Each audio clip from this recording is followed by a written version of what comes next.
What's up? This is CopyWho, and I am your host, Paul, the producer. CopyWho Season 3! Season 3! Yo! It's a special day. A special impromptu day when I asked my friend Peter Trinh to join me.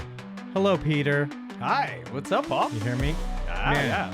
You are very handsome the way you dressed up today. You're good. I told you when you walked in the door, right, that you are a good sport because you dressed up. And I love that. I love that you're a good sport like that because a couple other friends were just like, whatever. And I'm like, dude, you don't understand. This is to kind of like enjoy performance art and go out of our way to really enjoy ourselves being silly. Oh, yeah, man. And so I get a big kick out of doing this, as you might guess. And so here we are. Hello, Here Peter we are. Trinh. Hello. Thanks for having me. Hello. You are my friend. Do you mind talking about MA at all? No, not at all, man. No, okay, good. I'm glad to hear that because I am not, what do you call it? Shy about it. I'm not embarrassed about it. We met in Marijuana Anonymous, right? That's right. And I'm not shy, and sometimes I've fallen back to marijuana, and I've gone to people, or I've gone there, and people are like, wow, I can't believe you're not embarrassed to come back. Well, like, why would I be? Because I think it's in my best interest to stay sober, so I don't feel ashamed at all to go there and just be a part of that group. I want to contribute to that group staying sober. I want to humbly contribute so that hopefully people lead sober lives, because I do think the best way to live life is to develop yourself spiritually and creatively and personally. I think the best way is to be sober. Don't you agree, sir? Yeah, that's right. As my good friend Thomas puts it, raw dogging life. Raw dogging life. Raw dogging life. All I mean, natural. That's a naughty expression, raw dogging, because we know what we think of when people say raw dogging, right? Yeah. What is raw dogging for those who don't know? Are you bashful about saying what raw dogging is? I mean, raw dogging, right? Without contraception, without. Yes. Yeah. You do know what it is. Have you ever raw dogged a woman? I assume you have, because you have your own child. I have two of them. You have two of them. I have two of them. Yeah. One of them I thought might have been a stepchild, but I wasn't sure. So you have. Well, yeah. You have succeeded only once raw dogging to have a child, though. Is that right? That's correct. And my oldest is my adoptive, but my youngest, the 11-year-old, loves to say, "Dad, are you a virgin?" And I say, "Yes, honey." What? Like, I'm a virgin. But she knows that you're not. She's joking around. No, my youngest. Yeah. Okay. Yeah. Good, because you can't They're dog joking too. So. Okay, I figured. So they know the birds and the bees, and that's just banter between parent and child. Yeah, the 15-year-old tells them everything. I think they knew like at a very young age, like 6 or 7. And when I realized, they were like, "Oh, Sage told me." So 6 or 7. I'm trying to remember. I don't know if at that age that I knew babies came from sex. I don't think I quite had learned that yet. And it was the 80s. It was the 80s. I learned everything I know about sex from porn. My parents never. Oh no! And back in the day, that's not the right way to learn. Back in the day, it was like that Spice TV, that scrambled '90s. Yes, porn. Spice TV. It is that funny scramble on the screen. I recall that vividly, and I spent a lot of time in front of that scrambled signal, looking for just a brief moment where I see a little boobie or something, and I'd be like, "There it is!"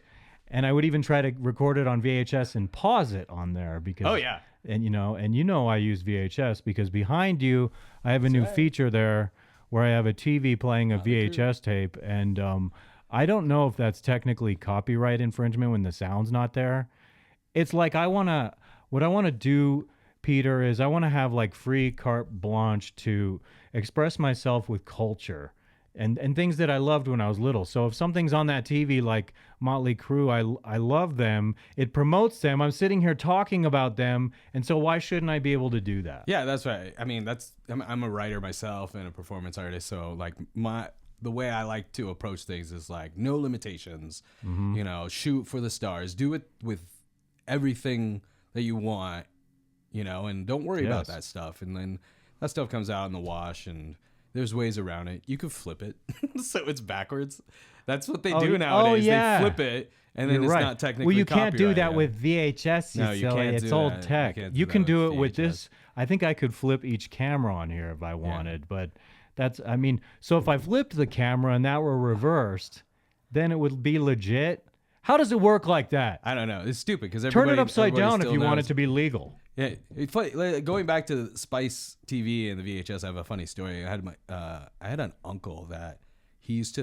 You remember cable came in those boxes? Yes, absolutely. And he had pirated boxes, and he had one in his bedroom. And I would go to his house with a blank VHS, and I'd go to his bedroom, sneak into his bedroom. Not really sneak. He let us in there to watch TV and all that. But I would record Spice TV onto a VHS and then smuggle it out in my pants. So I had I did similar things when I was younger.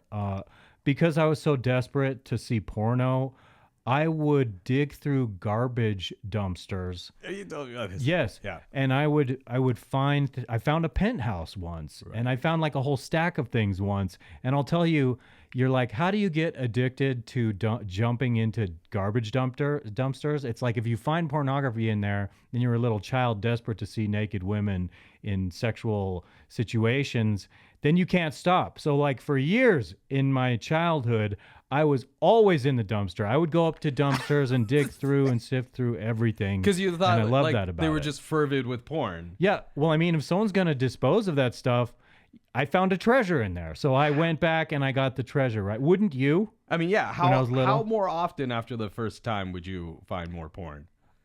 I only recall like twice out of many thousands of dumpster digs. Yeah, but so it's like you find that treasure, and as a kid who's like hard up to see naked women, that's what you do. Did you ever find things you didn't want to find? Well, everything else I didn't want to find. So everything specifically not porno I didn't. It'd be funny find. if you found like an actual naked woman, like a dead Oh body. yeah, a dead. And then then then like I don't call the police and I take her home with me. Is that what you mean or what? Okay. None of that. Yes, sir. Yeah, and, we're I off mean, to a like, good start. it depends on how fresh the corpse is, you know. And this is getting very, very bad. Very fast. Well, yeah, that's what you get when you bring Peter Trinh on. Yes, I'm glad you're being a very good sport. I feel very comfortable talking to you so man. far. That's what I want. I don't want people in here who make me feel uncomfortable. And I have to get used to having more people in here because all last year I was like, I'm going to have people in. But I've been afraid to ask people to come in because I'm like, they're going to judge me. And, you know, David from MA, yeah. he seemed for a moment to be really interested in the Yeah, other I think night. David would be great on And it. I was like, but I had the same thought. I'm like, I'm glad he's interested, but as soon as he hears, I believe A, B, C, and D, he's going to be like, oh my God, I can't associate with that. That's been a predominant fear for me. I'm serious. I've had No, that. I know David really well. I have that fear with people and I've asked friends and they're like, oh my God, I'd like to, but they're like association with crazy beliefs because I, sir, am an eccentric person. A little bit. And I'm unapologetic about it. And I have, like, my beliefs are caught in the in-between. I'm a Christian, and at the same time, I'm also this crazy secular person, and I'm trying to sacrifice the secular world to be interesting to people, and it's not always easy. No. Yeah, and I applaud you. I mean, I think that's a lot why we became attracted to each other. Yeah. Because we're in that creative vein, kind of. in that creative vein, unapologetically me, you know, and from what I gleaned from you, just like me, I remember mostly like it was like in my early 20s or like late teens when I realized, oh, not everybody's going to like me, you know, and I went Of through course, this period of like, yes. why wouldn't you like me? I'm pretty awesome. I'm open. Yeah, I'm dude. I'm a very like personable person, but you realize that it's more that people have hangups that are more about them and not you. Of course. And at some point, you know, we're older, right? You know, Yeah. we're in our middle age. So at some point you realize like, I mean, fuck that. Like I could curse on here, right? Like, Of course you can. People in high school remember me. Many people remember really? me, and I'm like, gosh, I'm sorry, I don't remember you. Oh, And yeah. I'm like, I made an impression on them and somehow they remember me. And I don't even get that think a of lot. myself as special in high school. I think of myself as a dork that maybe people didn't like or something. I wasn't like Mr. Popularity. And then some people even say, you were like a popular jock. I'm like, what are you talking about? How do you perceive that about me, that that's who I was in high school? I wasn't popular. And so I don't remember people. And so I'm in situations now in this period of my life where people easily forget me in contrast to high school. And I'm like, dude, but once they start getting the impression of like what I'm doing in a place like this, then it's like, boom, I burn and I fry into their brain. And I'm scared that's going to happen at the church where I'm going, where people are going to discover what I'm doing. And they're going to be like, oh my gosh, this man is off his rocker. Well, I mean, Forgive me. I'm what's more trying to grow. judgmental than the church, right? Well, I mean, In some places. I think it's every walk of life. People can develop that self-righteous, I am right, you're wrong. You could be a Buddhist and be especially nowadays. judgmental, or a Hindu, a Jewish person, or an Islamic person.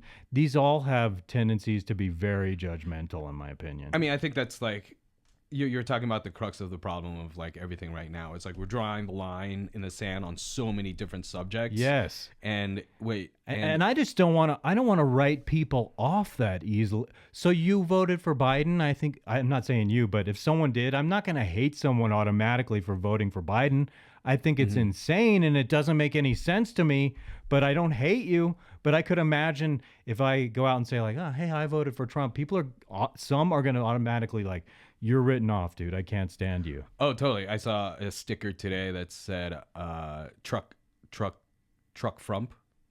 Oh yeah, like, oh, okay. that's I guess new. I understand what that means. Truck frump. Okay, and so that's another thing. I would not put a message like that on my car. Nothing political do I want to put on my car. No, because you don't want people jacking your car up. And they will, and they do, and you're inviting that when you do that.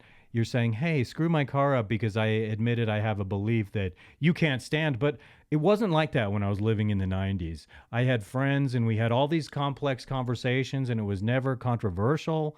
We could talk to one another and we didn't hate one another. It's an interesting thing because, and I think the like advent of social media and the way that we can hide behind a profile picture now and say and just spew the most venomous things online. It dwindles like human interaction to this very, very black and white kind of space, because you're saying things that if you and I were face to face, you probably wouldn't say. That's right. That's the way people are. That's the I've way, even that's the way noticed people interact now. And that's how my child is. Over text, she'll be like, "Rrr," but in person, Oh, I know sure. she's more like, sorry. And it's like, oh, okay. So you've developed that with me. But it's okay. I mean, like, I'm a keyboard troll. I like have hidden behind computers. Honest to God, Peter, 15 years ago when I was doing my other work, I was super champion up there with all kinds of people. Like, people freaked out at how psycho I was online. This was during the Wild Wild West way back in the day. 15 years And ago. like on Facebook, you could be 2010. like, fuck you. And it was just like, people were like, but now, Oh, yeah, now they it's so report you. commonplace. And I resent Yeah. the reporting system because all you need is a block button. If you don't want me in your life, all you have to do is True. block me. You don't have to be like, oh, Facebook, my babysitter, he said F you. And they're like, oh, that's against our policy. And Mark Zuckerberg, I don't know if you've paid attention the last few days, he's coming out like, No. I'm really sorry for how I was censoring a few years ago. Because now that Trump's president, he's like, oh boy, I have to change my tune. And he was censoring people, and it really was like collusion with government, and I think it was illegal. So he's all uptight about the censorship now, and now he's getting more on board with the new regime that's coming in. And I find that fascinating. There's also like a sort of sensory, like what you post and what you do. It's public space, and like your job's gonna look at it. Your potential partners are gonna look at it. Like it's like anybody. The police. Yeah. The police. I mean, like I watched those like the first 24 and shit, and that's like one of their main ways of catching people is like What they say online. Yeah, well, people do that all the time. Or they'll create a fake profile of like some hot little lady, and add these gangsters, you know, and then they'll like just watch, and then for you know, the gangster eventually like checks in someplace and they go and they arrest them. Yes, dude. People like to brag about their the crazy shit they're doing, and so they'll break the law, and they'll even like put pictures of you're growing weed and you're doing it illegally in a legal state, but you want to brag about and be like, I'm so fucking cool, I'm badass, I'm such a rebel, and so they post that up there, and then the police show up at your door, and are you surprised? Like totally, man. Crazy ass shit. May I ask you, sir, are you thirsty? Would you like to let me present you with both of these kombuchas? I want to give you both and let you choose the flavor. I have for you, let me do the camera to get this right. I have pomegranate blueberry, which is one flavor, and the other one is pink lady apple. And this is not a sponsorship, just so you know. I just bought these because I thought I don't have tea or anything, and I bought them. I look at both? Yes. Because I'm going to be a nutrition label whore. And the other one I'm going to, so I want to start this music because I like to do that when I'm drinking and pouring drinks. I like to play music. So you're picking. I am picking the Pink Lady Apple. Okay. All right. Mostly because it has a lower sugar content. Because I'm watching my girlish figure, Paul. That's okay too, and that'll be a way that I can segue into the topic of my last couple days. Okay, great. I am down. Thank you, sir. And I hope you like the taste because I bought it for you, man. I am, like I told you, I am a boochy bitch. I brew my own booch.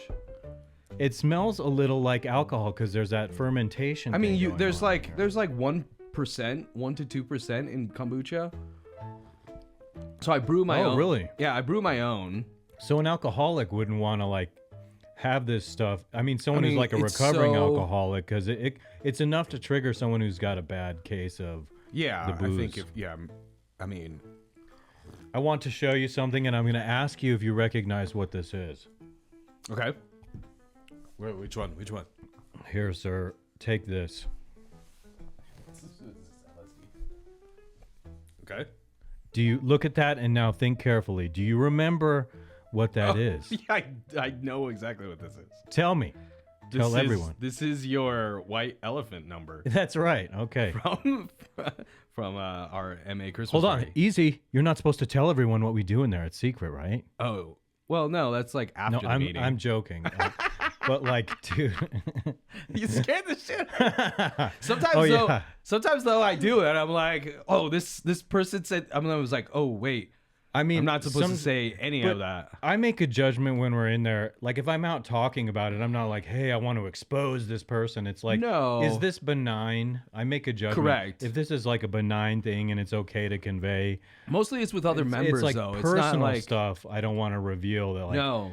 Someone's, I mean, no, like there's even something I want to say right now about how once a long time ago, a million years ago, from someone who's not even around anymore. I don't know their name. I don't even remember what they looked like. Gender unspecified. Sir, someone talked about how they were so desperate to smoke they picked up a joint on the ground outside. Like in the gutter, right? Yeah, no. And that is like, I was like, whoa, that is severe deprivation. But I would do that. I remember. So I remember exactly what you're talking about. Yeah, okay. But I'm not trying to embarrass anyone by saying that, but I believe by revealing that, it's not personally humiliating that person. You know, it's something that they're not going to go, oh my God, you were talking about me. Everyone's going to know. So I think it's a great story. Somebody picking up a joint because they're desperate to get high off the ground, a random joint. So I just finished reading Brene Brown's book, Daring Greatly, which fantastic book about shame and vulnerability. And she talks a lot about like how shame, runs the fear that runs our lives. Yes. And the only way to counteract that is to be vulnerable. And I think what these 12, the real genius of these 12-step programs, because you sit, for those of you who don't know, you sit in a room and it's open to sharing, and it's like you pretty much share whatever you want to share. And eventually what naturally happens is people share the most vulnerable things related to their addictions. And that's right. Because addiction is such a shameful thing that we hide and we don't share with anybody, even like, especially like our most loved ones and our people closest to us. it becomes this like safe space where you're sharing with complete strangers, and then it is incredibly healing, you know. Yes. And that's so. I think that is the real I crux think of what's so connection is powerful the with part it. of the healing with it. Getting things off of your shoulders, confessing in front of people can have a really liberating effect, I think. Right, right. But it's that vulnerability that like shines a light on that shame that really dissipates it. So what I've heard about, the most powerful thing I've heard about shame is like this thing that you keep under a rock and you keep everybody away from it. But if you are able to look at it and lift up the rock, you realize there's nothing there. And you also help other people. They feel freed because I'm not the only person, and it's not so bad. Excuse me. We're going to be burping on this stuff. I'm liking the taste. Bubbles. I'm yours? glad I got it. Yeah, It's like a pink lady thing. it's a first for me. Let me tell you one more thing about that. You know how we start out talking? We say, "Hi, I'm so and so, and I'm a marijuana addict." Correct. Yeah. So I went to church, and I was telling some brother in Christ, frankly, that I didn't come in for a bit this summer because I was getting stoned, and I didn't want to come in there and reveal to them what I was up to because they would see it in my eyes. And I told him also that he mentioned the part of the meeting where people say, "I'm so and so, and I'm an addict," and his opinion was interesting because it was like when you're a born again Christian, it's like you're born anew, and you don't have to hold on to that old baggage of who you were. You can let that go. Right. And I don't mind too much going in there and saying I'm a marijuana addict because if I indulge in it, I fall back into it. So I kind of still relate to that idea. But I also thought what he said was interesting about you're born again, and you can leave that behind, and you can have your whole new identity in Christ. What do you think of that? You're saying compared to your past self and your current self. You can let it go saying I'm an addict because you are totally a transformed person. That's literally the point of Christ, is that you can be a person born anew and totally fresh. Yeah, which I subscribe to that idea. I think from moment to moment, you're essentially a new person. You know, scientifically, every 7 years, the 30-something trillion cells in your body are not the same 30-something trillion that were in your body 7 years ago. So like physically, literally, you're a complete new person. Well, I hear what you're saying biologically and physiologically. Yeah, which does and this is like consciously a too, which is spirit the main sort point. of transformation. Correct. You know, but I'm in agreement with that. I mean, because we're recreating ourselves within every moment. But I think the powerful thing with admitting to a room full of strangers that you are an addict is the the first step in any 12-step program, is that you are aware and admitting that you're powerless to your addiction. Sure. And I've always thought the way I deal with that first step is that you admit you're powerless over it. And I think of it like, what the devil am I trying to say? That once you quit, you gain a certain amount of control. But when you're in the throes of it, it feels like powerlessness. And at that stage is when you have to say, I have no power over this. That's what I think it is. Yeah. I mean, the logic is that, like, the level of logic that you've been operating from is what got you in this situation. Mm-hmm. And you have to, like, operate from a level of logic outside of that system that you've been working on. Yes. And the only way to do that is acknowledge, like, what I've been doing hasn't been working. You know? Yeah, I tricked you just now to being my sponsor. Oh, because we're working on the first step right now. Do you see what we're doing here? We are. And I've actually, even though I haven't had you shouldn't trick people. I'm joking. Yeah, it's disingenuous. It hurts the process. It undermines the therapy. But like I haven't had a sponsor in there, but I have very deeply gone through each step and applied it to my life and thought about it in my life. And as far as confessing things is concerned, because it talks about things you're supposed to confess to another person, I have done that very honestly with myself. And I don't take for granted that God knows every single solitary secret of my life, every naughty thought, every bad thing I've ever done. And I don't think it's necessary to reveal all those things to people, but I'm honest with myself about A, B, C, and D, all the horrible, shitty things I've done, like digging in dumpsters to find porno, as an example. But that's one I'm willing to reveal out loud because it has humorous value. But seriously, I go through those steps. I've gone through those steps pretty deeply, and I take it seriously. You know, have you gone through the steps? Have you Yeah, done I'm that? working. I'm working my steps have with a a sponsor? sponsor. Yeah. Okay. Yeah, as well. I mean, that's what they call working a program. Yeah. Otherwise, you're just dry sober, right? If you're not going to meetings, if you're not working a program, then you're just. Well, I understand there's the program there, but like you can tell from what I'm saying that I put a lot of effort into personal and spiritual growth. I don't take it for granted. So which is the main point. there are many kind of therapeutic things we can do in life. And for me, that's it. It's like I don't necessarily have to go through the steps with a sponsor, but I need to take it very seriously, and I need to take personal and spiritual development very seriously. I think that's great. I think the benefit of working with a sponsor is having. Don't say but. Okay. Okay, no, rear. go on. I'm sorry.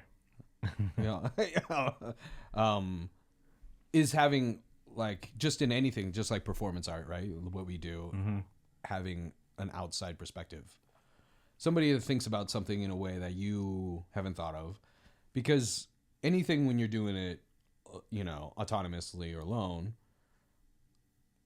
you're limited to your own perspective of the way of the world and the way the world works. You're right.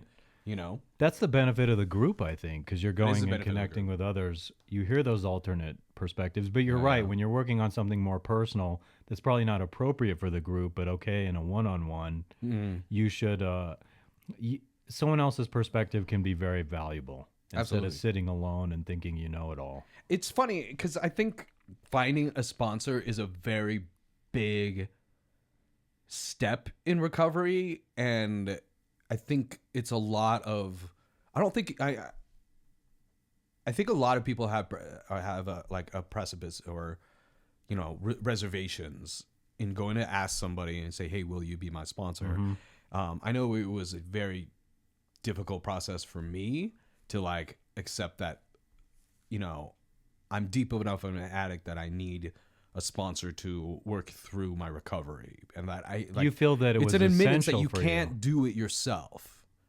And there's humility in that too. Exactly, and then and that's really the power of it is finding that humility, and again you have all these reservations. It's like this big bridge that you don't want to cross, but when you do cross it, there's so much benefit that arrives out of it. I get that. Yeah. I mean, if you're in recovery for anything, if you really want to sober up, that's like the first step. To be sober, you have to want to be sober, and then you have to commit to a process and a willingness to commit to it. That's right. I know, I don't want to say anyone specifically. I have a friend who I want her to experience the clarity of mind that comes with 6 months or a year sober. And when we're down in there, I think to myself, God, she would connect with this person and that person, and she would love it. And she's such an intelligent, special, wonderful person to me. And I think she's selling herself short, but she feels like I'm judging her when I kind of say these things. I tell her outright because I love her and I want her, but she doesn't see it as a problem. And if you don't see it as a problem, is it a problem? I think it's a problem. Probably. But a lot of people say, no, it's not a problem, because that's the default of a lot of addicts who are like, no, I'm okay. It's not a problem. That's the biggest part of addiction is all the defense mechanisms and all the egoic. Yes. And addiction just makes your ego go nuts. It convolutes the ego, and you're like, I know, no, you're wrong. I mean, addiction is it's like the ultimate fuel for your ego, because your ego doesn't want to do anything hard. It just wants pleasure, me, myself, me, Yes. And that is what addiction is you are constantly pressing the pleasure button over and over and over again, as hard as you can, all the time, you know. And so it's like that's like feeding grounds for your ego. So now what ends up happening is your ego creates all these like voices and things and sayings in your head and perspectives that keep you pressing that pleasure button. In anything that you do that is going to stop you from doing that, your ego is going to make you say, oh, I don't have a problem. Oh, I only do it, you know, this and that. I do it to calm down. This is okay for me, you know. Nobody's worried. You know, I have the money to spare for it. It's not hurting any of my relationships and blah, blah, blah, blah, blah, Except blah. a lot of what you're saying might be denial. I've heard people That's deny. what it is. That It's whole it's list all they go denial. through where you might have a problem if almost I think all of them in some respect, I could say I've related to at one point in time in my life. Yeah. So what And you're I'm talking not in about, denial about it. Even when I slip back, I'm like, I know this is unsustainable. And if anyone says to me, you shouldn't be doing this, I'll be like, you're right. And I'm going to quit again. And that's the honest truth. I don't fall back into that in denial. I have alcoholic friends who go back and they're just like, it's not a problem. But it is. It totally is. And you're in denial of it. And alcohol is a little different the way every drug convolutes the ego in a different way, I think. Yeah. I think they're all dopamine inebriators. Do you drink alcohol? I did. You did? Not anymore, though? Not anymore. I'm Good. I'm full sober. It's what sends me back like every time. When I drink alcohol, my mind is like, Gotta smoke. smoke some weed. I'm like, I'm obsessive about it. I love the people that I only smoke weed when I drink, and it's like, but you drink. So you drink every all the day. time. That's like You know. the ultimate way to I never had deny. a problem with alcohol, and a lot of my later years of using, I wasn't drinking much. I would just smoke. I just never enjoyed alcohol as much as I did cannabis. For me, it's a little different. I drink liquor, especially Patron, and I get in this state of mind. It's ridiculous. I'm like, I'm clairvoyant. I'm not joking. I feel like I'm clairvoyant. I can tell the future. I have like ESP or something. Yeah, and sleep and a hangover. And it's not real. And I realized that the day after, and I'm like, dude, I'm doing the right thing in life. I got this feeling I'm going to succeed, man. I'm going to blow up. And then the next day I'm exhausted and I can't execute these great ideas I think I have when I'm stoned or messed up. It's like I can't execute the same way, but I'm like flooded with inspiration. Yeah, because it's all dopamine. Yes. Because it's all dopamine. So you're flooding your dopamine system, which raises your base level of dopamine, right? Yeah. And your body is constantly trying to balance out your dopamine system. So when you like flood it with alcohol and drugs, it starts to raise your dopamine level, which drops your baseline. That's why when the effect of the substance go away, there's an alternate effect and you drop way below your baseline, which is what they call a hangover. You know? Yes. And so what's happening in your brain is like all this dopamine is like firing all these thoughts, all these great thoughts, and it's like, I'm gonna get rich doing this, blah blah blah. Yeah. And then you call your friends and you're like, I can't count how many fucking people, how many performance artists and buds and writers is like, let's get together, dude, get wasted and come up with a bunch of ideas. And sometimes that works, dude. There are musicians I genuinely True. believe that their debauchery with things like heroin and cocaine and alcohol and pot have inspired great works of art, and they have with me. I know that I have produced amazing creative byproducts from being in an altered state of mind. You don't want to have to depend on it, but that certainly happened. It's had to have happened to you in the past before. The key is translation, transcribing, because the curse of that process is memory. Is it, you know, because substances makes you forget. Right. You know, and I used to get together with comedians. I was a part of a comedy group. I understand. You do forget a lot of that. Yeah, and we would record our sessions. And it's amazing. You go back and review these recordings and you're like, I don't remember any of these jokes, you know, but you read and you record them. And if you can grab that from a sober mind, and then you can pull that material out, then you can do something with it. But like, it's when you're like if your process is just get together, get fucked up, come with ideas, and that's like it. I mean, I can't count how many times like nothing ever went anywhere.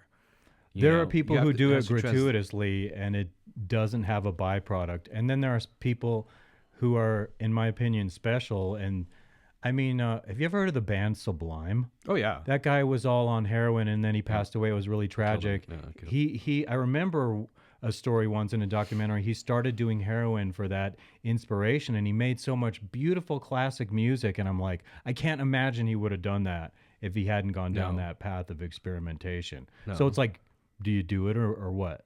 What's that like that famous Bill Hicks quote? Like if you don't like drugs, do me a favor, take all your albums, all your tapes, all your CDs, and burn them. Because all the artists that made all that great music that you know and love, real fucking high on drugs. And I think they want you to be doing drugs, some people, when you're listening to their, like, because you'll enjoy it more. You'll like fall in love with it more and become more obsessed with it. Or like tripping balls and listening to Pink Floyd. Yes. Like, I fucking I get it now. That's exactly what I mean. I mean, like, first time I ever saw this movie from Oliver Stone, what is it? Killers, with Woody Harrelson. Natural Born Killers. I did not get the satire. This was before I had ever smoked pot, and I was like, it's too much of my senses. Then I got high, and I was like, this is so brilliant. It's the most amazing, brilliant thing I've ever seen. It totally changed my perspective. Has that ever happened to you? Oh, totally. Like, I don't care about it sober, but as soon as I got fucked up, I was like, brilliant. I see the depth now. You see deeper layers or something. That movie and Fear and Loathing in Las Vegas are there are two films I've never seen sober, which I should do now that I'm sober. I want to watch Fear and Loathing again. There are aspects of it that I love, and Johnny Depp as that character is very funny. He's very funny. I like Johnny Depp. Backcountry. So those films exist in my mind in compartments. I don't have a through line of what those films are, but they're all just flashes of imagery. Do they make you want to do drugs when you watch them? Do they make you kind of feel like, I feel like getting high or something? Do you know the answer to that question yet? I was driving by. Okay, so the fucking Doors, the band The Doors. Oh, yeah. When I was younger, it was like like Jim Morrison was a very bad influence. He made me want to do LSD. Seeing the movie with Val Kilmer made me want to do LSD and weed and drink.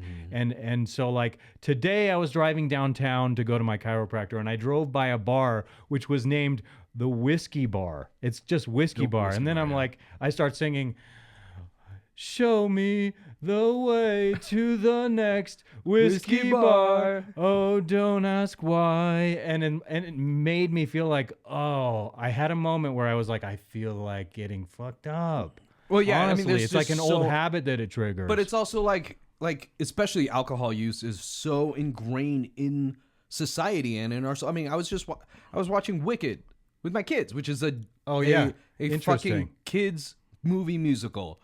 Right? Yes. About Oz. And there is alcohol use in it. And they use it in these tiny, tiny little bottles. There was no alcohol. In what capacity was there alcohol use in this movie? In the flashback of when of Elphaba, the bad witch is conceived because her mom kind of had an affair. And there's a scene where her mom like says bye to her dad, and then like this like gentleman caller at night shows up and he like gives her this tiny bottle and they start slugging from it. And it's clear that it was alcohol. Was it divulged or was it just automatically? They don't say it at all, but it's obvious they're drinking and they're having a good time. They're dancing. They're dancing. And then when Elphaba, the Wicked Witch is born, it's this baby that's born green. Right? And the parents, it's a great film all about like othering. That's what I wanted to ask you. You did like the movie? I did. But to finish my point really fast. I prejudged it. I mean, you have to like musicals because. No, I do. It's not that it's a musical. It's that heightened like soap opera or melodrama. Yeah. You know, but the music's really great. And I heard that. And I mean, I'll watch on Adriana Grande do anything. But let me finish my point. Go ahead, so Elphaba's born, the baby's green, the parents are like WTF, and the nurses, like the wet nurses are so like taken aback from this green baby.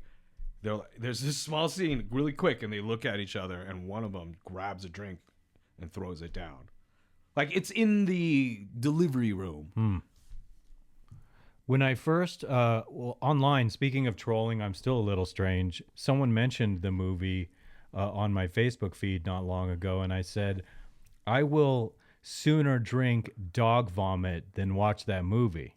And I was prejudging it. And then I heard all these people talking about it. And I was like, me about this. And I was like, dude, I think I want to watch it now. And I'm like, does that mean I have to drink the pig vomit now? Am I committed to the pig vomit, or was I just being sensational? But No, I might watch it eventually.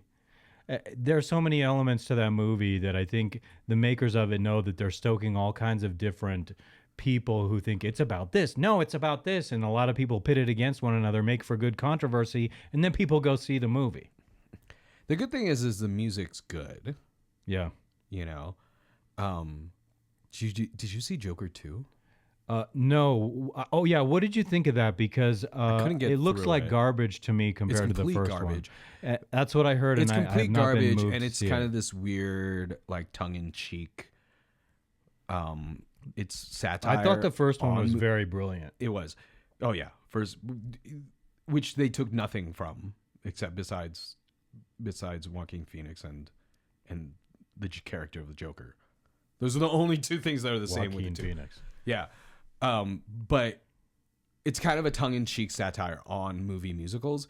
But I also read an article about... And they are singing in it, right? They sing throughout. It's a whole movie musical. That's... And the songs that's are the wrong not move good. from the first one. The songs are not good. And you have Lady Gaga and the songs stink. That's nuts. So the only... I wasn't going to watch it. Then I watched an interview, or I read an interview of Quentin Tarantino, who was like, I loved it. He said, really? He said he thought he felt like he was watching a movie that the Joker made. And I was like, okay. And then so I watched it. I couldn't get through it. And then I read another article about how the director, his name escapes me, didn't want to make another movie. But the production house approached him with it and offered him so much money. And that they should be able to get the story right. He essentially was like, I don't want to do this. You shouldn't do this. Joker 1's perfect. And he essentially did it purposely. He purposely made a shitty film. Is he unhappy about it now? As a fuck you to the production team. That I'm not cool with that work, but they threw a bunch of money at me. Yeah.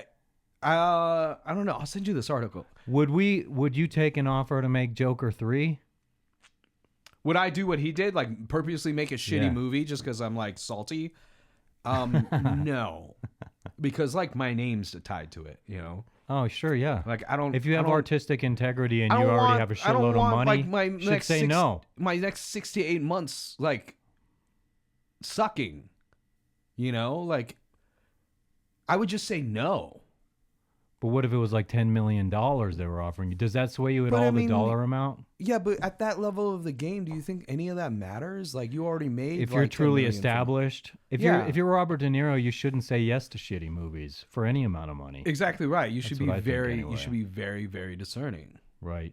So actually, you know what I want to do right now, dude? What do you want to do? I want to take us into a little break at the moment, if you will indulge me, and we'll come back and I will make Lazarus rise. My TV's name is Lazarus. Do you know who Lazarus is? I'm glad it's not your penis. Lazarus in the Bible, Jesus rose from the dead. Jesus. So I do this thing where I raise the TV and yell crazy things. Rise, Lazarus. That's the shtick right now that you'll have to endure with me. So I will bring you back very soon with my friend Peter Trinh.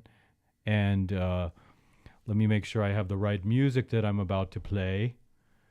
Okay, good. I believe I am. And we will be right back in just a few minutes, ladies and gentlemen.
Hello again, Peter Trinh. How do you do? Hello.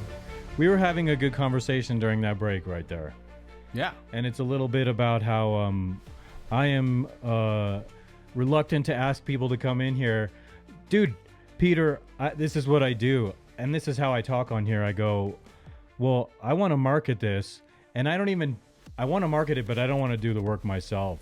Oh, I just want to create the show. I'm the creative. And someone take it and do something with it. But I'm like, I'm seriously scared of... it's like in the past I used to be, I do this, you know what I mean? And now I'm like, I'm afraid to tell this person I do this. So I keep it secret and I tell people like, I don't want anyone listening. I just want to do my thing here. And if you happen upon it, cool.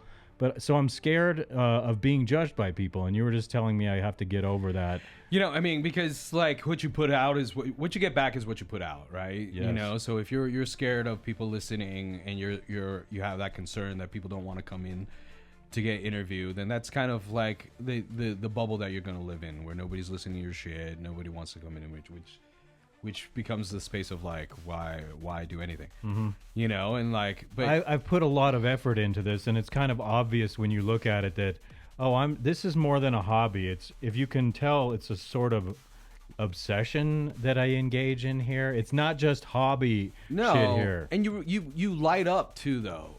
Like, I've known you enough and seen you in this space now, like, you know, and I've seen you. I've watched your content before, and I think that was the first thing I said to you when I saw your content. I was like, who the hell's this guy? Very different from how I relate to people. If I take this man in public, I'll drive people crazy and they won't like that. But it's like, I want to do entertainment here. I'm influenced by Johnny Carson, Conan O'Brien, David Letterman, Howard Stern, Mike David from Red Bar, Sam Talent, who's been dumped on. He's been dumped on from Mike from Red Bar, and I would love it if he would come in here and talk to me, even though I don't have too big Joe Rogan. Do you think that? No, Sam. Personally, he used to come on my old program all the time. Mostly, I think he's just busy with his baby. Yes, I think so. But when he's in town, Sam, we love you. I've thought about wanting to touch base with him, and I'm like, I don't want to bug him. Do it, but man. he's so a massive, nice. Legitimate, funny man talent. So good, and very special way his mind works. Experience. It blows my mind. Totally. I mean, he takes like the funny fat guy persona at a whole new level. That's like makes him squishy, and you want to. He's 1,000% legit. Oh yeah, totally. And so totally, and he's like legit funny person. I still have his number in my phone. Is who you see, is who he is. You know. And he's experienced a lot of great success in the past several years. I'm delighted that he went on Joe Rogan, and when he did, I was like, oh my God, I can't freaking believe that he's on Joe Rogan. That's one of the coolest meteoric rises I've seen with the people around me in my vicinity at one time, you know? Yeah, man. I'm delighted for him. Yeah, I ran an improv group called Nitwits, like knit your brains together. Is that where you met him? I was deeply in the improv scene here in Denver during the time, and so I met him just in that scene, but we regularly invited him to do our shows. He would come out, do like 15 minutes of stand-up, and then he'd come play with us during the show. And tremendous improv artist, man. But so you've literally gotten on stage and done stand-up comedy, is that correct? Oh yeah. I'm on Comedy Works' new talent. Okay, new sweet. Talent rotation. That's awesome. And since you mentioned that, I love New Talent Night. It's one of my favorite things Tuesday because nights. You get the most unusual people coming out, unpredictable, and it's wild. I love what I've seen people do on that night. I tried to do a comedy open mic once, and it was hell. It was at some dive bar, but it was like hell on me. And it's like, you really have to have nerves of steel to do that, don't you think? And balls of steel. Yes. Yeah, I mean, it takes some kind of strange courage to humiliate yourself. Stand-up comedy, you are judged as writer, director, and performer, all in that moment, and it is immediate feedback. Feedback if they like you or not. And then, and it is, a lot of people think like, oh, I'm funny at the water cooler, so maybe I should do some stand-up. I'm funny at work, and like, and they don't get my friends laugh. You know, you might make your friends laugh, but can you make a room full of You have to be strangers comfortable laugh? on stage on a microphone. And That's just like baseline. And in the Comedy Works venue, it's like you're in there with people who are the top tier in the business, and so you better be halfway decent when you go on their stage. 10 clubs in the country, you know. But it's kind of fun to see people bomb. I wish I had it on stage should. when I bombed big time, because there's humor in the bombing. If you know he sucks, so it's like that's what's entertaining about it. Oh, I mean, like my tagline at the end when I leave is like, keep laughing. My name's Peter Trinh. You guys keep laughing. Okay. And and I've bombed so hard, and I said my tagline. I was like, you guys keep laughing or start. And that was the only laugh I got. Or start. And if you're you going have to be experiment if with you're all the serious, lines, and if you're serious, you work the material. How does this crowd react? and different crowds come are back going to to it react again. differently Yes, to that's different right. things, and so I mean, if you're really serious about it, you're going to bomb, and not only are you going to bomb, And but I've had Tommy Chong tell me that you will bomb. Everybody will bomb. bombs. It's all part of the process. inevitable. And you'll actually But it's learn more. it can be soul crushing though. Have you ever felt like, oh my god, I'm so it's embarrassed? The most because like I said, It builds character. You're though. judged as writer, director, and performer, and it when you fail, it hurts you. It hurts your ego. Mm-hmm. Like your ego shrivels up, and it hurts you.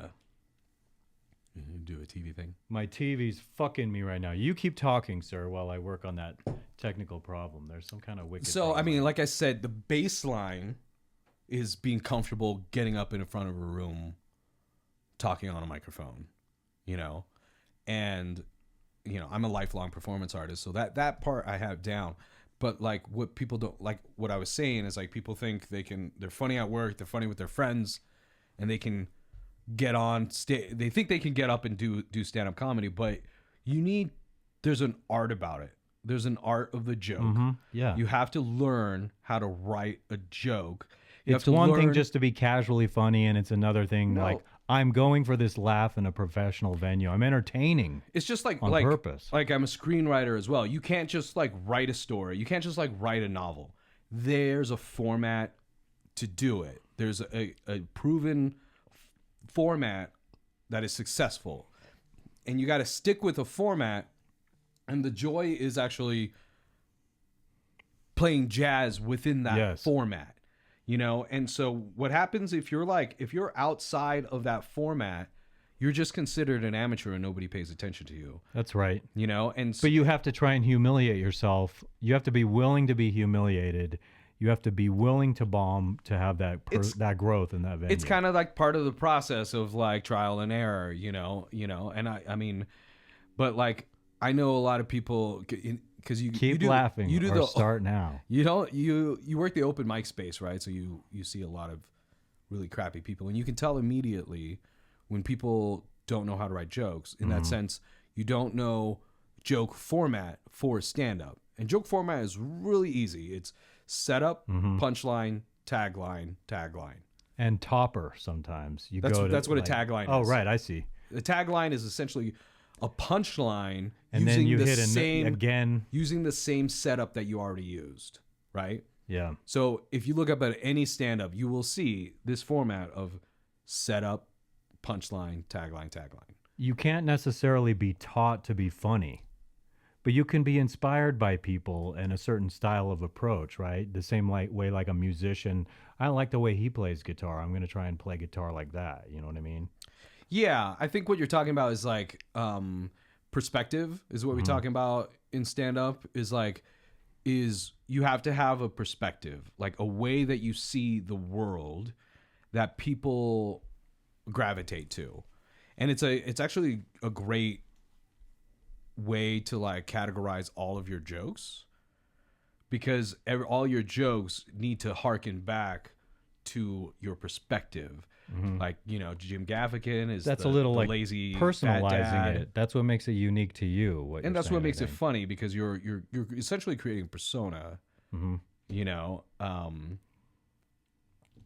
yeah. On that note, sir, will you indulge me while I go into my next silly bit? Yeah. Okay, Is so this this Lazarus? is Lazarus Rising, and don't make fun of it because I'll make fun of it. let me. You first said that. I thought it was your penis. Don't make fun of it. I'll imitate. I'm going to see Brian Posehn tomorrow night. Do you know who that is? He was on The Big Bang Theory, and he played this big, gigantic, towering geologist on there. And wait a minute, how does he talk? Well, I don't know. He talks kind of like that. I bet you would recognize him. And so I'm going to see him tomorrow at night at Comedy Works. Oh, okay. And I'm looking forward to that. Tonight? Tomorrow night. Tomorrow night. Yes. He's playing there all weekend. And he's a very funny man. Tuesday, And like him. And so I'm going to do this with the lights really quick. Ooh, wow. Yes, it's a fancy show. 1, 2, 3. And I will do Rise Me Up and say, here we go, sir. Indulge me, Lazarus. You're dead right now, Lazarus, and I'm being the metaphorical Jesus. And I want you to understand it's time. It's almost time. It's time when I say.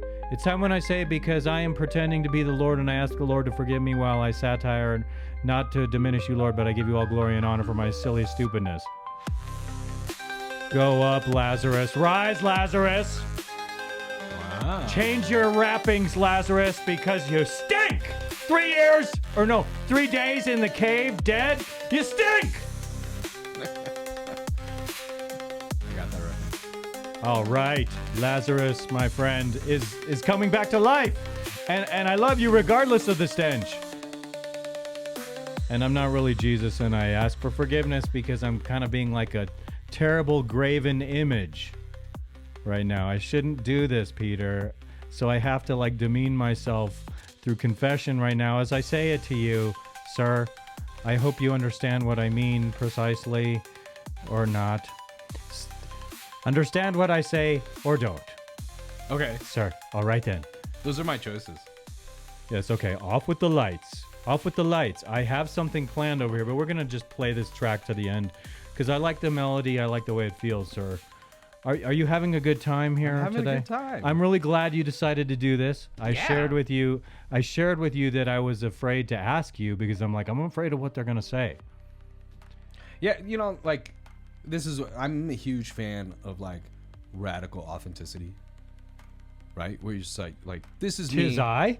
Huh? You say a tis I that I'm radical. Okay. No, I'll take that as a compliment. Modem of operandum. Just like a way I operate in the world. Like, this is me. You either like me or you don't.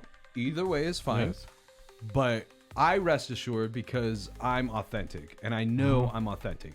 And I'm presenting myself in the manner that I know is most comfortable and most authentic to myself. I vouch for your authenticity. I think that you are authentic as well. And I try to be. So I'm going to cut out of this music here, and we're going to go to my first little thing that I have prepared. It's a little movie you talked to me about recently, and I got the chance to see it finally. The Substance. Yes, sir. Oh, I love it. And so what I have with that is I'm going to play the trailer, and then we can talk about that movie. Oh, let's fucking talk about it. Okay, let me get the link here real quick. We should also play her acceptance speech. I maybe I can find that, but I'm afraid It's in there. What up was there. the network that did that? Because that might be going a step too far in. No, Paramount. Well, I mean, CBS. yeah, because was it might CBS. have some kind of, but it's But it's on YouTube. it's supposed to be commentary. It doesn't necessarily mean that we can play anything on YouTube because I'm scared of getting sued for copyright infringement. But maybe I could look it up and see. So they have. I wonder if they have just her acceptance. It's just the speech. acceptance speech, yeah. Okay, so that wasn't supposed to come up over there. It's supposed to come up over here, and I'm supposed I could to text go it like to you so. too. Let me Does go it help like to this. text the link? It might.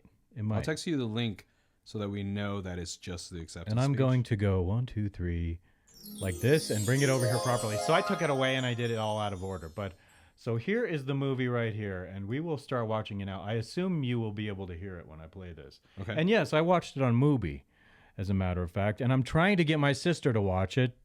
And I'm being does she I'm like being horror? dishonest. Yeah, no, it's gonna be way too much for her. But she's been hearing about Demi Moore in it, and so I think she wants to see it. But she's gonna freak out. I've been saying about this movie. It's like what I told you. I was like, I'm expecting something good and crazy, and so I'm like, okay, good and crazy. And then it wound up being, sir, about 1,000 times more crazy than I thought. Because we talked before you saw it. I Yes. think I recommended it Yes. to you. And it can't was a stop talking good about this recommendation. movie. I've been thinking about buying it. I think it's that good because I Oh, want wow. things in my collection that are Sure. amazing. And so let's watch this trailer. And if you want me to pause and substance, if you have a ladies and comment, I will. But we can go on and talk about this movie. And I know some of what I'm going to say about it.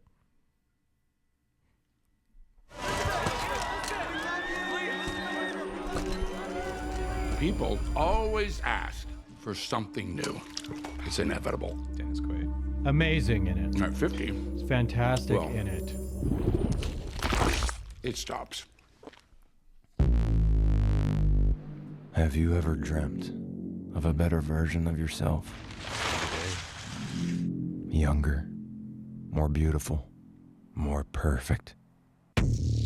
I think that they were making. I think they were purposefully making Demi Moore in this movie look more shitty than she does in real life because I think she drinks the adrenochrome. Do you know what I'm talking about? Yeah. Oh. She looks way too good for her age and stage, and I'm not buying it. She's 50 in the show, but she's actually like 60. Yeah, in real life, she's got to be older than I am because she was screwing John Cryer when I was like a 10-year-old boy. I wish I had a rectangle that would tell me. It's funny everything the I wanted to references know. I have in life historically. She was screwing John Cryer when I was a tiny child. That's very niche. That tells me exactly what time frame you're talking about. Yes, in the 80s for sure. What are you looking up? 62. Oh yeah, 62. And I'm telling you, drinking the adrenochrome. Let's continue on November with 11th. this. She is also a Scorpio like me.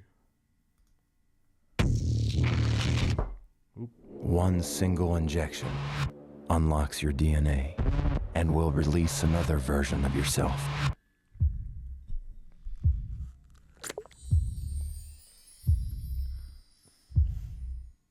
Okay, this version. This is the substance. Oh yeah. Stop right there. Okay, I want to show you this woman here very clearly. I fell in love with this woman, Peter. As I was watching, I felt myself titillated, something fierce. And I want to say about her that she's more hot than Demi Moore. I don't usually gush or simp for women, but I was losing my mind with this one. Margaret Qualley. When she's naked in front of the mirror after she first pops out of Demi Moore's back, which was disgusting. Yes. I was so attracted to her tight body and her perfect shape and You're her supposed to be. bottom it's not appropriate for me to lust, but I couldn't help it. I'm confessing to you, so I need you to absolve me, sir, of my sins. Yeah, 10 Hail 'Cause Marys. She's outrageously gorgeous to me, and more of her. Even like, you know that shot we just saw a second ago of her bottom? Yes. Let me show you This what is I'm talking about. Oh, we're gonna pause it on Right now, substance. almost. Let's do this. Oh, that's what I'm talking about. terrible. Like that. I don't know. Let me ask you a strange question, and I'm embarrassed to ask please. this. Okay. Oh, please. When you're turned on by a woman, do you feel like a little tickle in the tip of your private parts? I mean, Do you know what I'm yes. talking about? I'm not being metaphorical. I'm being literal. It's like a tickle. I mean, it's a biological thing that I think It's is like unavoidable. It feels like a poke or something in it, right? It's a tingle for me. You know, maybe one day I'll What's the appropriate verb? I think we're close enough that one day I'll tell you, I'll help show you what it tastes, what it feels like. But when I also like when it initially starts sexually as in the tip of my penis, Okay. but like when I feel like I could like, you know, love this person, like marry them.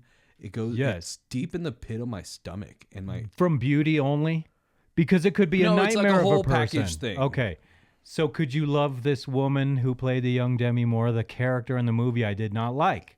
But the woman Margaret makes Qualley. me out of my mind What's her name again? Margaret Qualley. Margaret Qualley. Qualley, I thought I you were think so. saying Quaid, and the last name Quaid was the Dennis character Quaid, the that gentleman. Oh, Dennis Quaid. Dennis But Quaid, also, the character Quaid in the movie with Arnold Schwarzenegger on Mars. What the hell was that? Total Recall. Recall. His name was Quaid, right? Oh yeah. Quaid. Dennis. No, it wasn't Dennis Quaid. No, Dennis Quaid is. What the is guy. the name of the character? Look that up on Total Recall. What's the name of Arnold Schwarzenegger's character? Yes, please look it up for me, sir. I'm like that guy. I'm like. Be my secretary at the moment, please, sir. My male Asian secretary, please, sir. I definitely have 2 of those things down. The air is very dead right now, waiting for you, just so that you know. You have to learn to do this stuff faster if you want this job. Total Recall. Yes. And his name was Quaid, and it was also something else. Quaid. Cast Arnold Start the Douglas reactor. Douglas Quaid. Or Oh, see, that's why I was Carl confusing it. Hauser. Okay, that's right. The original guy was Carl Hauser and Dennis Quaid. Douglas Quaid was the dude who had his mind warped to be Douglas Quaid. Yes. Three boobies in that movie. Do you remember the 3 boobies? The picture that came up next to Arnold Schwarzenegger is Was the the girl 3 with the booby? 3 boobies. Okay, good. It's not just me then. It's the I mean, I think algorithm. when you say The Total algorithm Recall- is perverted like me. For anybody that was alive in the 90s, immediately is like 3 boobies. Yes. I wish I had 3 hands. I would be happy with 1 arm playing with those 3 boobies. You could chop my arm off as the trade for playing with the 3 boobies, and I know I'm you're a not bad supposed person. to lust. I think you're up to I know. 100 Hail Marys here, Paul. Yeah, truly, I have to confess, and I have penance to do. Let's continue with this video really quick, shall we? It looks but let me just zoom in on it, right? Like so. Now you don't even know what it is. It could just be a wallpaper on your phone now. You'd be like, what's this? Women would see that on your phone and they would not know you're a pervert, but you zoom out and suddenly they're like, pervert! Okay, here we go. I'm Sue. That moves me. I like that. Very gorgeous. You're hired. Let's go. A perfect balance of 7 days each. The one and only thing not to forget. You are Yeah, one. and these foolish ladies, both of them, but they are one, as I refer to them plural. So we call them they, or do we call them her or and she? I don't know. I'm confused in this cultural reality that we live That's in. the first rule. Don't forget But- that you are one. They start breaking the rule of 7 days because youngsters like, I don't want to give this up. I want to That- stay young. That is the Excuse me. the screenplay. Remember when I talked about format? Yeah. You create the rules and then you break them. Oh, yes. That's very good, man. As a writing rule, that's the way it should be. Let's continue. Yes, all right, please. You can't escape from yourself. I love her face. And then they keep showing Demi, and I'm like, no, Demi, just the new girl, Quaid. Did you say her name's Quaid? No. Oh, it Margaret. sounds like Quaid. No, Dennis Quaid is the the other actor, the guy that plays the Dennis manager. Quaid. Oh, yeah. Which one has 3 boobs? I'm bleeding this No. into everything. Margaret I'm getting Quayle- lost. Quayle. Okay. There's been a slight misuse of the substance. Just a little.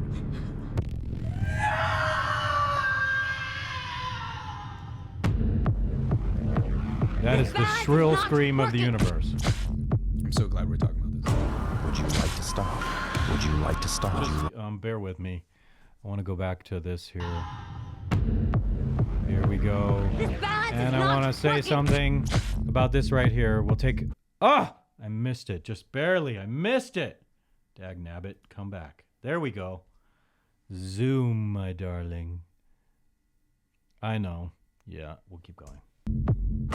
Would you like to stop? Would you like to stop? Would you like to stop? Would you like to stop? I'm fine. Everything's fine.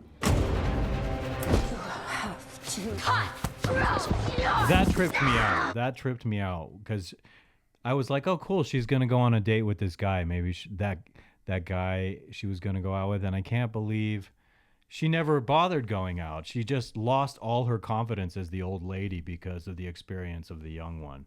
That was one of the tragedies of the story, I think. Yeah, but there's the scene where she has a date with him, right? And she's like trying to get She ready. never went out. And she never goes out. Yes. But that We're spoiling it, but getting yes. ready to go out, which is such... That was a brilliant scene. But it's such a big deal for women. You see the psychological breakdown of her, though. I mean, like, But it not every harkens to the woman's end. doing that when it hurt. Yeah, like she couldn't be functional after a certain point. Mm-hmm. She completely lost her ability to be functional. Continue, my darling. No spoilers. Demi. It's Demi. Demi. It's Demi. Demi. Demi Moore. Demigod. Demigod. Demi. Yeah, it's Tiny God. We all are like demigods. Tiny Moore. Sort of. Kind of.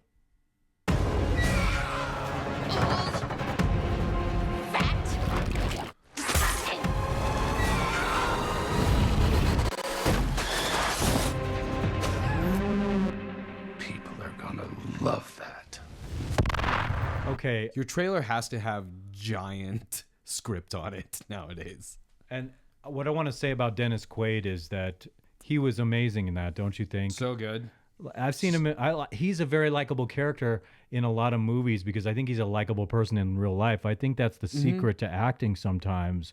But then someone comes in and transforms themselves like he did in this movie. He feels like a different person, a total sleazebag, and it's believable. And they make him and all of the male characters so absolutely disgusting. Like the scene, yes, he's the revolting. The lunch scene where he's eating. Yeah, and the way they cut it, where it's crawfish. like and the sound and showing inside the It's mouth and stuff. Brilliant. You're immediately launched into the way that Demi Moore's character views men because they see her as nothing but an object. Yes. And in that scene, you know, he's firing her because it's her 50th birthday. Yeah. And he's just disgusting. He's like breaking the heads off a shrimp, and it's like he's not cleaning himself, and it's just so grotesque, and it's incredible cinematography.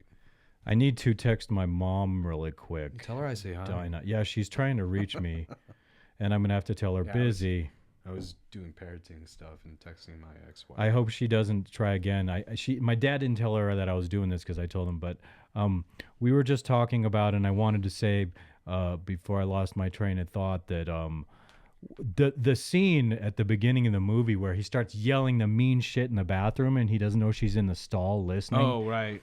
I did something similar once in my life when I yelled something horrendous about someone when they were right there listening, and then you I didn't realize it? I felt so caved in and bad about it that it actually changed me a little bit.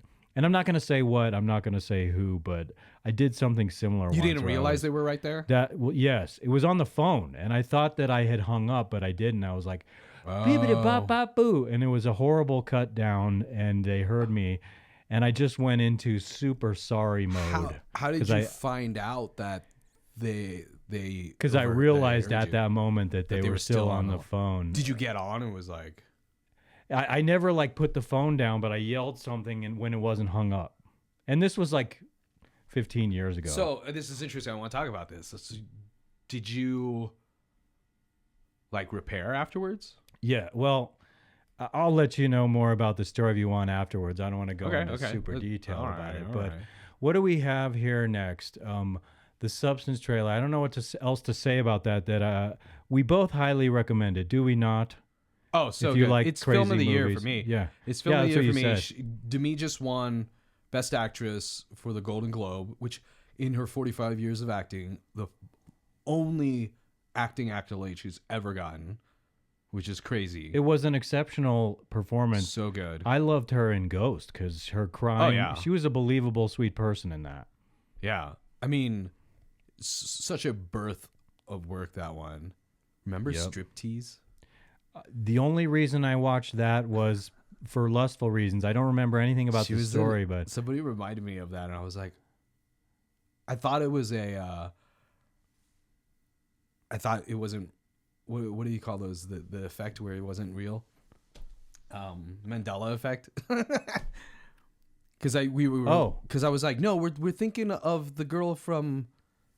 you thought something in history changed inexplicably. Isn't that what because Mandela we were effect talking was? about. I was like, didn't Demi Moore do a stripper movie? Yeah, it was. I'm like, no, Striptease. that That's was correct. Elizabeth, the girl from Saved by the Bell. And it's Totally. like, no, both are That's true. what I was just thinking. Both are true. I went In to see that one Striptease, too. Demi Moore was an FBI agent posing as a stripper. Right. I get that. I recall. In fact, I thought about revisiting it for exclusively lustful reasons. Agents to do that.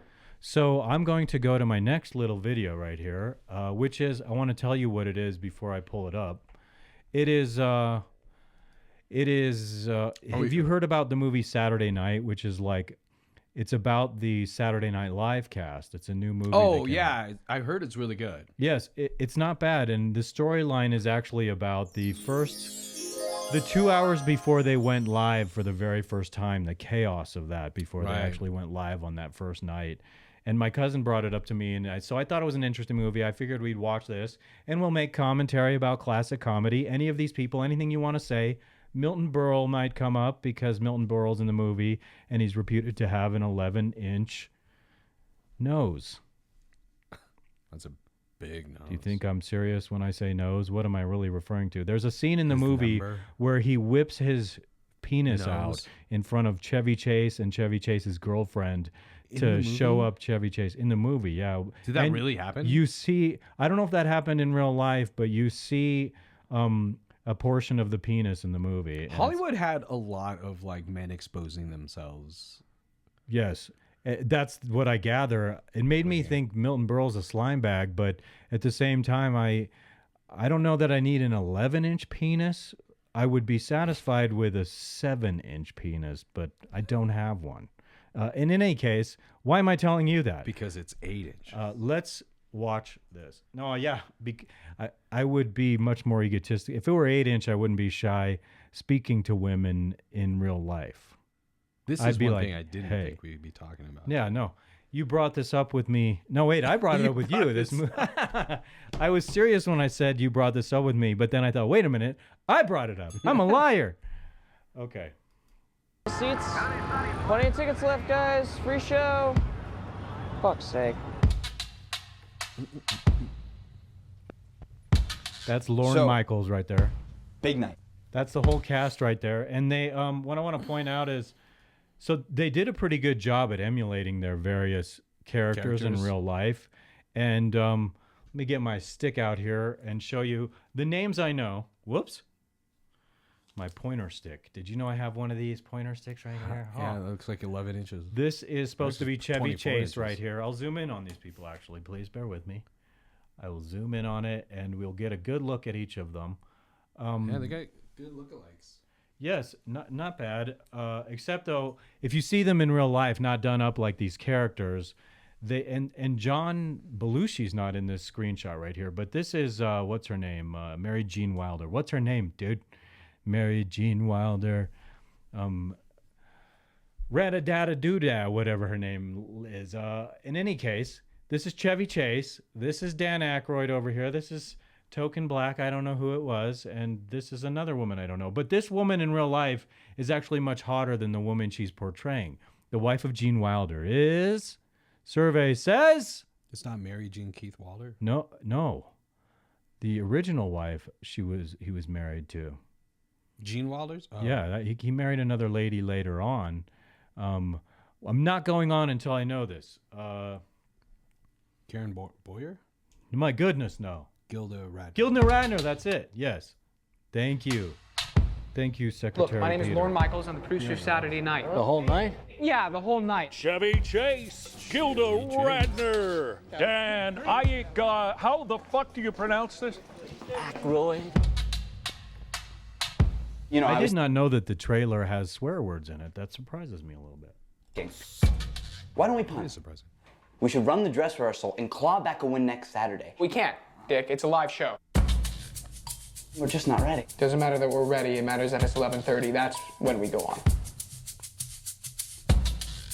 Lauren, all I'm trying to do is give you Television advice. Such a lost art. It's in everyone's best interest, mainly yours. Sorry, was that a threat? So, as I was saying to you earlier, this is like 2 hours before the live broadcast. All the shit that is going wrong with their production leading up to the live, not even knowing if they're going to go live because there's some dispute with Johnny Carson saying, I don't want this to go live, and all this crazy shit going on. And it was like they weren't certain until the last moment, presumably, that they went live, that they were going to go live. And so I found that interesting about the storyline. I didn't know if this was going to be a drama about the lives of these people, but it was literally about going live in 2 hours for the first time ever. And it was just chaos with all kinds of problems you have to solve last minute going live. So much. Like, you know how I was running around here when you just got here, and I'm like turning on TVs, and I'm paying attention to TVs to make sure that they're keeping their little background. This is a very amateur setup, everybody, but I try to impress with it. You're doing a great job. Thank you, sir. Let's continue.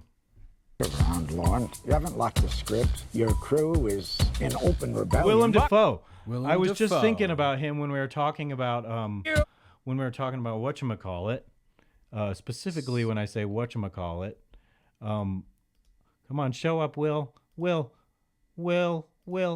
I was thinking about him because I was like, he's one of the actors who can be, like, he played Jesus Christ once in The Last Temptation of Christ, and he was a very lovable, moving Jesus Christ. And then he does complete opposite evil characters like the Green Goblin in Spider-Man, and he's freaky believable in that, okay? Do you know who I'm talking about when I say that, the Green Goblin in Spider-Man? Of course. He has that voice, and he goes, and it's like totally juxtaposed to Jesus Christ, and it freaks me out. He's so good. Yeah, Defoe's a G. You haven't locked the script. Your crew is in open rebellion. Fuck you! Fuck you! That's George Carlin right there. The writers on the 17th floor tied a belt around Big Bird's neck and hung That's him the Muppet guy, Jim Henson, right there. my dressing room door. So tell me how you fit into this ensemble. Oh, is this an ensemble? NBC makes more money playing reruns of The Tonight Show. See, there was Milton Berle. That's the Milton Berle guy right there. And with the big wiener, that's the scene when he's showing his wiener. As relevant as this show. Lauren, they don't even want it. That's logical, Dick. That's why they're paying us all to be here. I mean, Lauren. Wait, I want to see Milton again. This is like where, see, he's smiling right there. He has his dick out. You don't know that in the preview, but his dick is out in this scene here. See this? That's man smiling, but that's Ego from Giant you can tell where Penis she's right looking. there. Yes, and so was Chevy, and so was I, because I was like, oh my God, it's a real movie, and they whipped out schlong. This is prior to the Me Too. Yes, this is prior way to prior. hashtags. It was a funner time in life when I think we could get away with a lot more. Yes, continue. Funner times. Well, yeah, I guess you could not in the sense of Bill Cosby per se. You know what he did, right? Like, Sure. But more fun in the sense of you don't get canceled because you're James Franco and you're screwing your adult college-aged women who are no doubt. I'm a defender of James Franco, in case you didn't know. Do you know how he got canceled for being a professor at a university, teaching a film class and hooking up with the women in his class? I don't have a problem with that. And he's supposed to be able to enjoy his fame a little bit. And these are willing participants, but it's like, oh, he was using them for sex. I think they were using one another, and these women wanted to do that because he's like high-value male, and I don't have a problem with a high-value male enjoying himself, except that it's like totally against scripture, and I'm a big fucking asshole. Any comment on what I said? Oh, you're just approving of it. Okay. Moving on. Milton Dorrell. I guess you don't have to go along with everything I say. I mean, I'm improving. Yes. Of The Tonight Show. Sign of approval. NBC is lucky to have something as relevant as this show. Lauren, they don't even want it. That's logical, Dick. That's why they're paying us all to be here. I mean, Lauren, 90 minutes of live television by a group of 20-year-olds who've never made anything. Do you ever stop and wonder why they said yes? A counterculture show starring total unknowns with zero narrative and even less structure. What the fuck?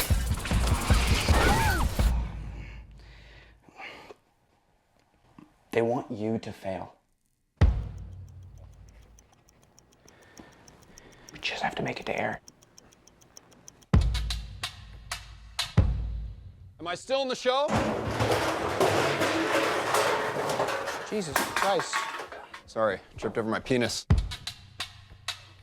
And it's interesting that it's Jason Reitman, because that's the son of the other director, Reitman, who directed Ghostbusters, I think. So that guy worked with Saturday Night Live alum. And it's a good movie if you want to see it. I enjoyed the concept because they're near and dear to my heart. People in that first year cast and Bill Murray, people all the way up for decades in Saturday Night Live. And so what I'm going to do for us now, dude, is I want to go out to break, if you're all right with that. If you maybe need to pee or something, you could endeavor to do that now.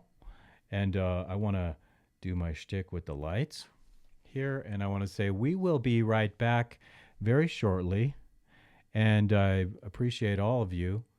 Back in just one moment, I think 3 to 4 minutes, I think. Hang in there.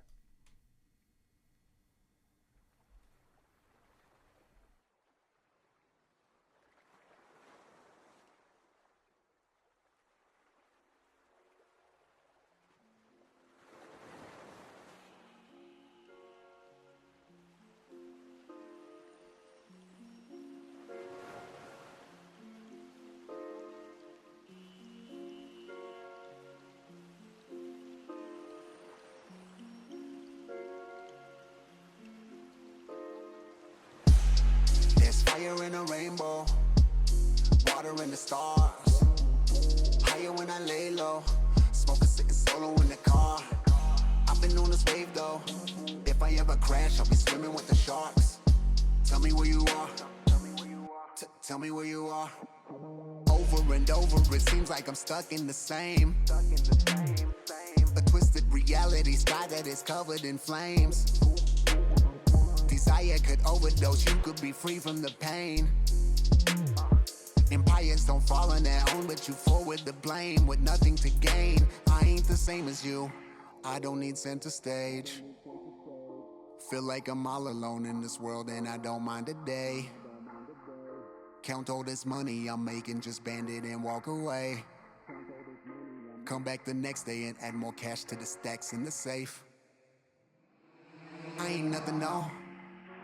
Y'all haters said it my whole life. It ain't nothing, no. I don't take it personal what you don't like. What you frontin' for? Like you could take shine from a light. I ain't thinking so, y'all need to let it go and get on with your fucking lives. There's fire in a rainbow, water in the stars. Higher when I lay low, smoking sitting solo in the car. I've been on this wave though. If I ever crash, I'll be swimming with the sharks. Tell me where you are. Tell me where you are. There's fire in a rainbow, water in the stars. Higher when I lay low, smoking sitting solo in the car. I've been on this wave though. If I ever crash, I'll be swimming with the sharks. Tell me where you are. Tell me where you are. You can feel me, I'm the flame. Leave them truly entertained, even moving in the rain solo. What would you do with the fame? Fuck around, we'll see your last appearance in a photo. Put the lootie in the safe. Keep the heat beside the frame in case it gets too cold out. I'm the shooter if you play. Hit you in the fucking brain. Make sure I'm the winner of the showdown. Introverted, calculated, money making, life hated by the people that ain't never had a fucking slice of the pie that we all eat from. Ain't no worries, living nice. Feel like fuck y'all. I don't really care what you're saying anymore. I'ma worry about me. Everybody talking loud, put their business up into the street. I ain't got nothing nice to say, bitch. I'm just worried about me. I guess all of y'all talking big, I'll be waiting here just to see how it's gonna be. How it's gonna be. There's fire in a rainbow, water in the stars. Higher when I lay low, smoking sitting solo in the car. I've been on this wave though. If I ever crash, I'll be swimming with the sharks. Tell me where you are. Tell me where you are.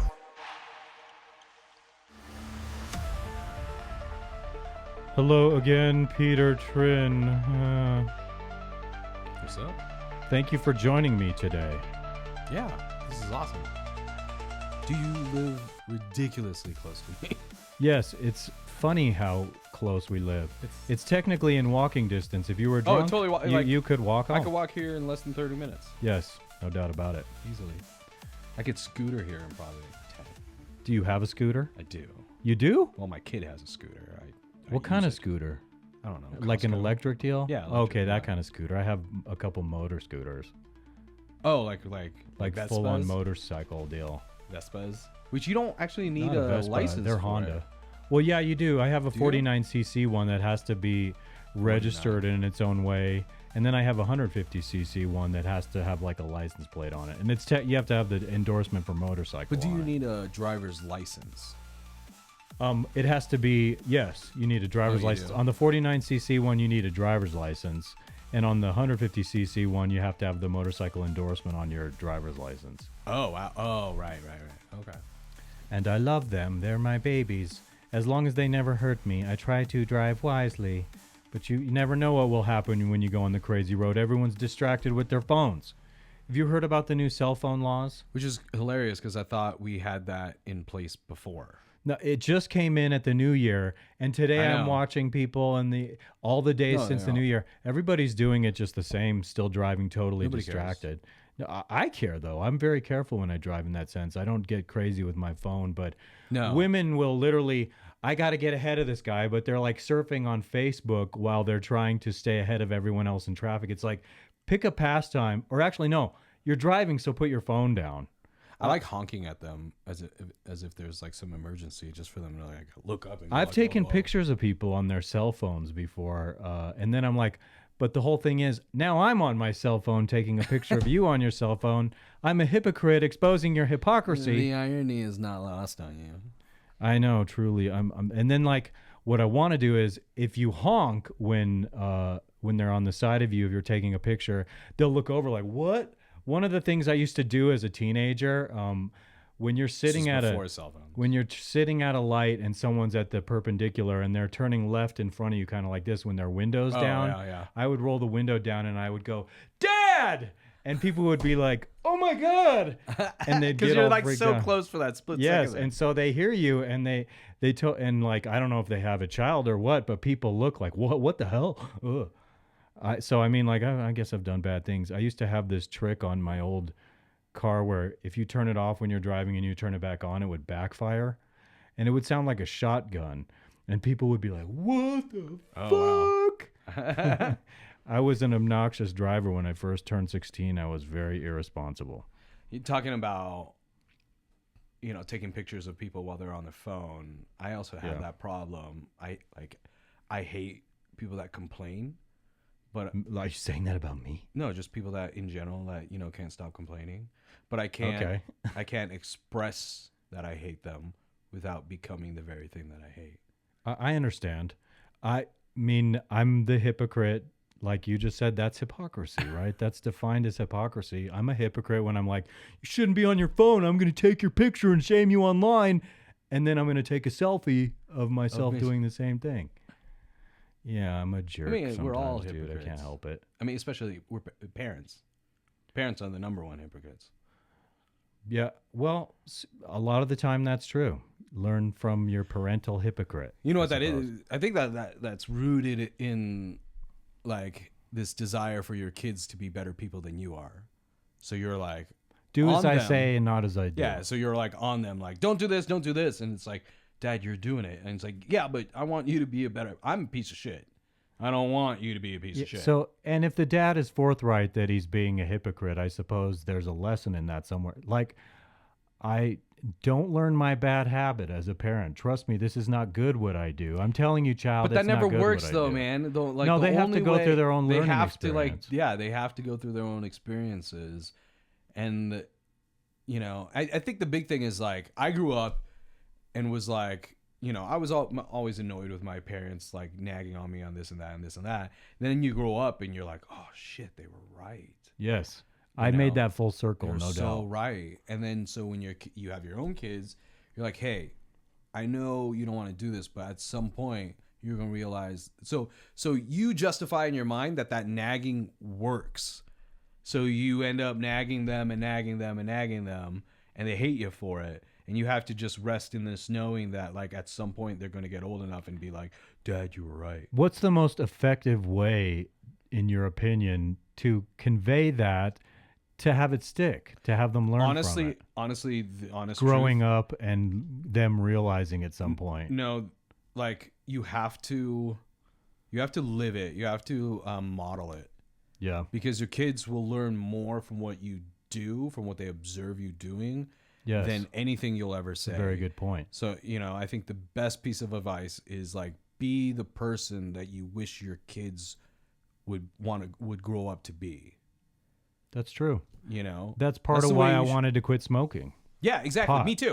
Me too. And because I was like, how do you tell my kids were becoming a teenager, my oldest was becoming a teenager. And it was like, how do you tell your kids not to do drugs when you're doing drugs? Mm-hmm. Exactly. You do it, you at least, even if they know you used to do it, they still need to have the picture of you quitting to get the picture of that's the right thing to do. I'll tell you the biggest turning point for me was when I admitted to my kids that Dad's been high for every single waking second of your lives. Did they know that? No. Oh, okay. No, hell no. Wow. No. Okay. I mean, I still remember their faces of like, are you serious? What? Some people do not notice. I mean, my family, my immediate family does not notice when I'm high, but if I'm high in front of my ex-wife, she's like, I know you're high.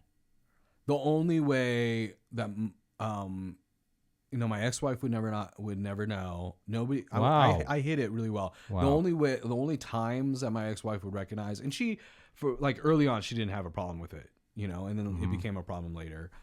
But the only time she would notice it is if I was like blah blah blah blah blah blah blah blah blah blah, I wouldn't shut up. And I would just like. There's something that changes when I would smoke. I would all of a sudden get all affectionate and be all up and rubbing on my ex-wife and stuff, and she would recognize that too. It's not just in the eyes; it's the behavior changes. Oh yeah, the demeanor and the things I'm saying are definitely distinctly different. I don't know why my mom, dad, and sister can never tell. I think also for my parents, there was a level of deniability of not facing the fact that your kid was a drug addict. Right. And if you don't think that you can get addicted to cannabis, you're wrong. I absolutely agree, sir. Well, you know what I want to do? I want to start wrapping this up now, and I want to thank you for coming and joining me today. This was fun, dude, and you're a good sport, because I felt very comfortable, and I've had 2 other friends come in, and I felt more comfortable today than either of those 2 times. One of those 2 times I was having a serious technical problem that needed to be resolved.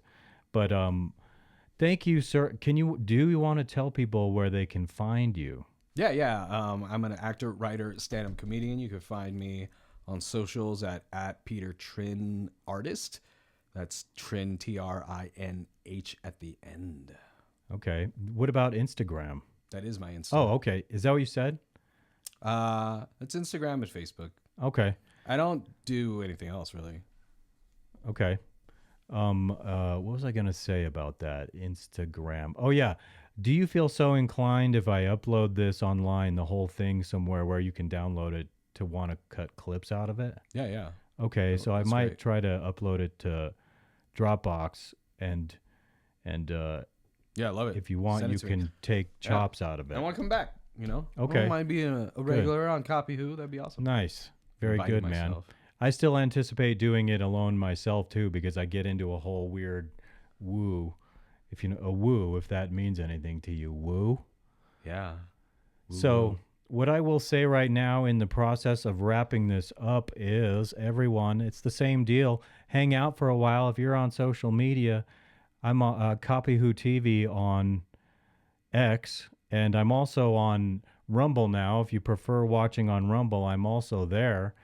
And hang out for a while. Get to hang out with the crew here. Say hello. You can also, if you're on either of those platforms, send chat comments and we can react live. That's possible. I can do that. CopyWho is Landia Colossus. That is my house, what I call it. It's the media center that I want to build to create more media junk and stuff, and that's just what I'm calling it right now, is media junk and stuff. I'm Paul the producer. The truth is my business, and I deal in rational extremes. And I'm going to go like this real quick. 1, 2, 3. And I'm going to say once again to my friend, thank you, Peter. I appreciate you coming here. Thanks so much for having me. I think we had fun, and it was cool. And I always end sincerely by saying, God bless the United States of America. Yeah. And God bless all of you. All glory and honor and praise go to the Lord Jesus Christ. And forgive me, Lord, for being such a fallen wretch. Because that is what I am, a fallen wretch. When I pretend to be you and I make Lazarus rise, I'm kind of being a jerk, I think, Lord. So forgive me all, and that's all. Peace be with you all. Here it comes. This is the show end moment right here.